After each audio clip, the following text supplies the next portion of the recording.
হ্যাঁ everyone, welcome back to my channel হাউ মাউ খাও সত্যিভূতের গল্প নিয়ে আবার তোমাদের সামনে চলে এসেছি আমি সুচরিতা। তো হে গাইস, আবার চলে এসেছি আবার একটা নতুন গল্প নিয়ে। তো অনেক দিন আগে তোমাদের গল্পটা শুনিয়েছিলাম, একটা মানুষের পেটে রাক্ষস হওয়ার গল্প। সেই গল্পটার পরে বলেছিলাম যে তোমাদের সাথে শেয়ার করব যে মানুষের পেটে সাপ হওয়ার গল্প, যেটা একদম সত্যি। আর এই ঘটনাটা যে সত্যি হয় সেটা তোমরা এর মধ্যেই রিসেন্টলিও বাংলাদেশেরই ওরকমই আর একটা ঘটনা কিন্তু সোশ্যাল মিডিয়াতে বেশ অনেক দিন আগে উঠে এসেছিল। একটা মহিলা একটা বাচ্চা সাপ বাচ্চা জন্ম দিয়েছিল, তো তাকে আবার একটা পুকুরে, তাদের আশেপাশে একটা পুকুরে ছেড়ে দেওয়া হয়, সেটাও তোমাদের দেখেছো। তো এই ঘটনাটার সাথে সেই ঘটনাটার কিন্তু কোনো সূত্রপাত নেই, এটা আমার ঠাকুমা নিজে বলবে, নিজেই পুরোটা নিজে গল্পটা পুরো বলবে নিশ্চয়ই। সে সোশ্যাল মিডিয়া সম্পর্কে এতটা অভিজ্ঞতা নেই বা কিছু নেই, তোমরা কিন্তু এটাকে গুলিয়ে ফেলে ভুলভাল কমেন্ট করো না। তো যাই হোক, হ্যাঁ, তো এটা ঠাম্মা ওটাও মুসলমানই ছিল। এই রিসেন্ট যে ঘটনাটা ঘটেছে ওটাও মুসলিম পরিবার থেকেই হয়েছিল একটা। তো যাই হোক, তো ঠাকুমা গল্পটা বলবে, তো শোনো।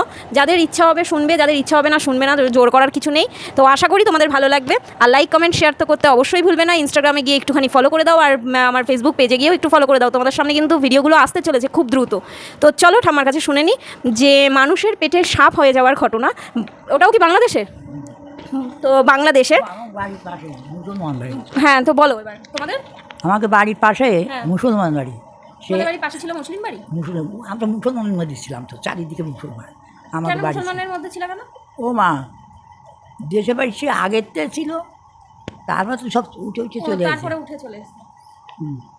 তা এখন একটা মুসলমান বুড়ি, বুড়ি মানে শাশুড়ি, ও আমাকে ভাই আসে বলছে যে আমার মার বলছে, বৌমা শুটকি মাছ আছে? হ্যাঁ। তা মা কাছে কেন শুটকি মাছ দেখে যাবে? তা বলছে আমাকে বউ না খেতে চাইছে, আমাকে বউ ছেলে ফেলে হবে তো, আর খেতে চাইছে, যে যেমন যা খেতে চায় দ্বিতীয় পথে এলি। হ্যাঁ। তারপরে মাছ শুটকি মাছ দিল আমাকে, শুটকি মাছ খাতো আমাদের দেশ বাড়ি অনেক। কেন আমরা এখানে এসেও তো তুমি বানাতা? অনেক মাছ শুকায় রাখতো। তারপরে ওটা দিয়ে দিল, নিয়ে গেল। তারপরে বউটার 10 মাস হয়ে গেছে। 10 মাস হয়ে গেলে তারপরে ব্যথা উঠেছে। ব্যথা উঠলে ডাইকে নিয়ে আসলো, আনে সব বসে আছে। বউটা ও দাপাদাপি করলো, করে চুপচাপ শুয়ে আছে। এবার ওরা সবগুলি বাইরে এসে বসলো। বাইরে এসে বসলো, ও ঘুমাচ্ছে। এর মধ্যে সাপ বেরিয়ে ওর ইয়েতে বেরিয়ে চলে গেছে বাগানে। পেট থেকে বেরিয়ে? হ্যাঁ, পেট থেকে মানে বাচ্চা তো নিচে দেওয়ায় আচ্ছা। হ্যাঁ, তো সেটা ঠিক আছে, দাইমা ছিল তো, তাহলে বেরোলো কি করে? দাইমা বাইরে এসে বইছে, বউ ঘুমাইছে। ও ঘুমায় এসে আর টের পাইনি।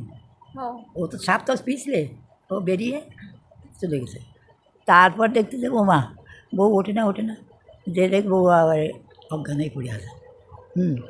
মাথায় জল টল দিয়ে ঠিক করে হাওয়া টাওয়া দিয়ে, তারপরে দেখতো আমার পেটে পেট দেবার খালি। হ্যাঁ, সেই সময় পেট খালিতে ওদিকে সন্দেহ হলো কী হলো। তারপরে দেখতে যে জানতে গেছে এর রক্ত মাথা গেছে জানতে। তারপরে চলে গেছে। এখন ওরা বুঝলো কি করে যে ওটা সাপ হয়েছে? শোন, সাপ হয়েছে পরে আবার বুঝিয়েছি ওই গেছে, ওইরকম করে গেছে তো সাপ এদিকে একটা কাউন্টটা গন্ধ হয় না। হ্যাঁ, ওইরকমভাবে চলে গেছে। এ সত্যি কথা, মিথ্যে না। তারপরে ওরা তো কান্নাকাটা করতে লাগলো, কী হলো। ডাক্তার নিয়ে আসলো যে পেটের মধ্যে আসে বাচ্চা, কী হলো। তারপর ডাক্তার দিয়ে বললো কি যে কোনো একটা জন্তু হয়েছিল বেরিয়ে গেছে। ও ডাক্তার বুঝতে পেরেছিল জন্তু হয়েছে? যে কোনো জন্তু হয়েছিল বেরিয়ে গেছে। হ্যাঁ, তারপরে বেরিয়ে গেছে। সেই সময় আমরা কিন্তু ভালোই বড়। তারপরে বউটা তো এনলি বউটা আবার কাঁদতে লাগলো। সবাই গেলাম, যাই দেখলাম যে সত্যি সাপ যে দিকে গেছে একেবারে উঠোন দিয়ে চলে গেছে। হ্যাঁ, বাগান চলে গেছে। তারপর কিছুদিন পরে সেটা শুনেছি লোকের মুখে।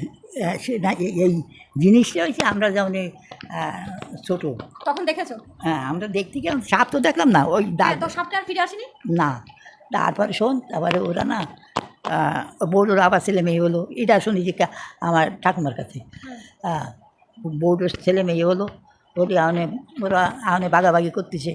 হ্যাঁ, তা বাগাবাগি করতে যায়, বউটার 3টে ছেলে তো 4 ভাগ হয়ে যাচ্ছে। 3টে ছেলে 4 ভাগ হয়ে যাচ্ছে, 3 ভাগ করবে 4 ভাগ হয়ে যাচ্ছে। কি করে ভাগ হচ্ছে? হ্যাঁ, সকলে এসে সব আলাদা হয়ে যাচ্ছে জমি জাতি। হ্যাঁ, তো জমি 3 ভাগের জায়গায় 4 ভাগ হয় কি করে? হয়তো ভুল ওই থেকে ভগবান করে দিচ্ছে মনে হয়। হ্যাঁ, 3 ভাগ হচ্ছে, 3 ভাগ করলে 4 ভাগ হয়ে যাচ্ছে। তারপরে সকলে বলছে কে যার ভাগ সে নিয়ে যাও। হ্যাঁ, ওর এবার একটু সন্দেহ হলো, যার ভাগ সে নিয়ে যাও। হ্যাঁ, তারপরে ও সাপটা বাইরে আসলো, আসে ওই বাঘের ঘরে আসে, কার পরে ভাগ করে করে চলে যাচ্ছে যে জিনিসপত্র, হ্যাঁ ওর পরে এসে ইয়ে করে এসে বসছে। হ্যাঁ, তারপর সকলে করলো যে ওই যেসব হয়েছিল ওই সাপই হয়েছিল, সবাই বললো ওই সাপ হয়েছিল, ওর বাঘ নিতে আসছে, নিয়ে ওর মার আবার ওর কাছে ভয় করতেছে না ওরা, না, ও তো সন্তান বলেই মেনেছে। হ্যাঁ, তারপরে ওর মার পাদারে যাইয়ে, হ্যাঁ, ওর মা পা জড়াইয়ে তারপর বাগানে চলে গেল, ওর মারে দিয়ে গেল বাঘটা। ও মানে 3 ভাগ করার কথা, 3 ছেলে হয়েছিল আর আগে হয়েছিল সাপ, তো 3 ছেলে হওয়ার পর 3 ভাগের জায়গায় 4 ভাগ হলো, তাই তো? তো 4 ভাগ বারবার হচ্ছে দেখে তখনকার দিনে কুসংস্কার আচ্ছন্ন, আর সবাই কুসংস্কার বিশ্বাস করে, আর সেই বিশ্বাসটা খাটতো। তো তারপর সবাই বললো যে 4 ভাগ হয়েছে, তখন সবাই বললো যার ভাগ সে নিয়ে যাও। তো ওই সাপটা নাকি বেরিয়ে এসেছিল সেই মুহূর্তে, বেরিয়ে এসে ওখানে ফনা তুলে বসে তার নিজের ভাগের উপর, আর ভাগের উপর বসার পর একটা ইশারায়, মানে সেটা সবাই বুঝতে পারে, ওটা যে বোঝার ঠিকই বোঝে, সে গিয়ে তার মার পায়ে লটর পটর খেতে সে তারা বুঝতে পারে যে সেই তার ভাগটা তার মাকে দিয়ে গেছে, তাই তো? তারপরে ওই ভাগটা কি তারপরে আবার সন্তানদের দিয়েছে? ওর মা অন্য সন্তানকে দিয়ে গেল, ও তো চলে গেল। মানে ভাগ হবে 4টে সমান সমান, তারপরে ও থাকে না থাকে আলাদা, তার মানে ও আশেপাশেই থাকে। ও হ্যাঁ, ও দিয়ে যেত। না, ও এমনি সাপটা তার মানে আশেপাশেই থাকতো। আর ওর মা বরাবর দুধ আর কলা দিয়ে গেছে, দুধ আর কলা দিয়ে গেছে। ওরা দেখতে পাইনি, দুধ কলা দিয়ে। দুধ কলা কি সত্যি সাপ খায়? খায়। কলা কি করে খাবে? জিভ চেরা, দুধ নয় খায়? খায়, ওকে দাঁত আছে না, দেখছি সাপে কামড়ালে ফুটো করে ফেলে। না, এটা আমার জানার খুব ইচ্ছা, এটা আমি ঠিক জানি না, আমাকে দেখতে হবে। এই এখন মুসলমান বাড়ি, আমরা সেই সময় তো আমরা কাঠবাট বেড়াতে যাব, আমরা যেতাম দুপুরবেলা মুসলমান বাড়ি যেতাম, আসে চান করতাম। তখনকার দিনে যারা অন্য ধর্মীয় আমাদের বিপক্ষে মহামেডাম রয়েছে বা মুসলিম প্রজাতি রয়েছে, তাদেরকে কোনো রকম অবজ্ঞা বা কিছু আমরা করছি না। তখনকার বাংলাদেশের যুগ, আর তোমরা সবাই ভালো মতন জানো, যারা বাংলাদেশের মানুষ তারা কিন্তু জানো যে এই জাতপাত ধর্মটা বরাবর চলে আসছে। তো এখানে কিন্তু কাউকে আমরা মনে কষ্ট দিতে চাইছি না যে তোমাদের বাড়িতে যাচ্ছি মানে আমরা স্নান করছি না, এরকম কোনো ব্যাপার নয়। তো এখনকার দিনে কিন্তু এটা হয় না, এখন কিন্তু আসে না তা না, এখন নর্মালি কোনো রকম কোনো প্রবলেম নেই, এরকম হয়ও না। আগেকার দিনে কি বলে গরুর গাড়ি ছিল, তখন বাঙালিরা উঠতো এ করতো, তখন হয়তো ছুঁই ছাই দিত না, কিন্তু এখন তো ট্রেনে বাসে তোমরা সব রকম ধর্মের সাথেই যে ঠেলা ঘেঁষা খাচ্ছে। তো এখানে অপমানের কিছু না বা কিছু না, তোমরা কিন্তু খারাপ মনে করো না। তো আমি হাসার একটাই কারণ, আমি যখন হেসে উঠলাম, এই হেসে ওঠার কারণটা একটাই যে ঠামি বলছে যে আমাদের তো কোনো তখন কারোর বাড়ি যাওয়ার মতন ছিল না, যেহেতু ওই একই পাড়ার মধ্যে সবাই থাকতো, তো পাড়ার মানুষের বাড়িতে যাবে না, তো পাড়ার মানুষের বাড়ি যেতে গিয়ে পাড়ার মানুষের বাড়ি গিয়ে বা যেহেতু বাড়িতে বকা দেবে, কিংবা যারা গুরুজন থাকে তারা এটা অপছন্দ করে, বকা টকা দেবে, তাই স্নান করে ঘরে ঢুকতো। তো এইটা শুনেই আমি কিন্তু হেসেছিলাম, তোমাদেরকে কিন্তু কোনো কষ্ট দেওয়ার জন্য আমি হাসিনি, এটা কিন্তু বারবার রিপিট করলাম। বারান্দায় উঠলেই তাই জল নিয়ে যাচ্ছে না, বারান্দা দিয়ে কি বারান্দায়, মানে এরকম বারান্দায় উঠলি মুসলমানরা বসে থাকলি না, আমরা যে ঘরে জল নিয়ে যাবো বাইরেতে, সেই জন্য নিত না। হ্যাঁ, সে জল, এটা কি উচিত না তো? তারপর আর মাটি দাঁড়িয়ে এলেই ফেলে দিত।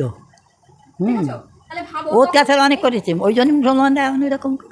তাহলে ঠাকুমা নিজে স্বীকার করছে যে তো এদের উপর অত্যাচার অনেক হয়েছে, তার জন্যই আজকে এতটা ক্ষিপ্ত তারা।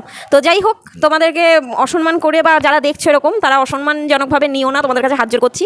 তো চলো, এখানেই গল্প শেষ করলাম। আমার দেখতেই পাচ্ছি আমার ঠাকুমার পা লেগে গেছে, লম্বা করে দিয়েছে পা। আর এই যে প্লাস্টিক দেখছো, এটা আমার ঠাকুমার ছোটোবেলা থেকেই। আবার বলি সেই সময় তো আমার মেজো পিসি হওয়ার পর থেকে নাকি তার নেশা ওই নস্যি মুখে দেওয়া, নস্যি মুখে দিতে গিয়ে একটাও দাঁত কিন্তু নেই, সব দাঁত ফেলে দিতে হয়েছে, তাও নস্যি ছাড়েনি।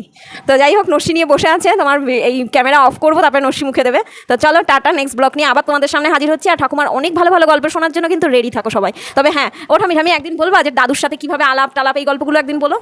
তোমাদের বিয়ে হলো কি করে দাদুর সাথে? কি করে পরিচয় হলো। আমার ঠাম্মা অনেক ছোট্ট বয়সে বিয়ে হয়েছে, তাই না? কত বছর? 15 বছর বয়সে। তো সেই গল্পগুলো কীভাবে এসেছো ওখান থেকে, এগুলো বলবা তো? তো রেডি থাকো কিন্তু সবাই এই গল্পগুলো শোনার জন্য। আমাদের 5 বছর বিয়ে ছিল, দেখি 7 বছর। 5 বছর 7 বছরে তখনকার দিনে বিয়ে হতো।